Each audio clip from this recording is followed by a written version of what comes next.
అందం అంటే గుణం. అమ్మాయి నయుండి చెప్తున్నా, I don't want people to call me beautiful.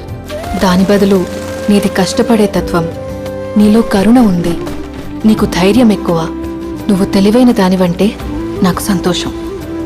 Address us by our qualities. MS Subbulakshmi అంటే భక్తి, అందం కాదు. మదర్ తెరెసా అంటే కరుణ, అందం కాదు. ఐన్ ర్యాండ్ అంటే తత్వం, అందం కాదు. సరస్వతి అంటే విద్య, దుర్గా అంటే ధైర్యం, గౌరీ అంటే తపస్సు, లక్ష్మి అంటే శుభం. ఇలా ఏ దేవతనైనా ఆమె క్వాలిటీస్ కోసమే పూజిస్తారు, ఆమె అందం కోసం కాదు. నీ గుణాలే నీ సంతకమవుతాయి, నీ అందం కాదు.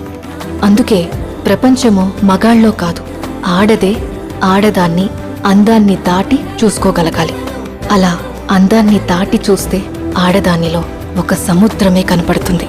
గుణాలతో నిండిన ఒక దేవతే దర్శనమిస్తుంది.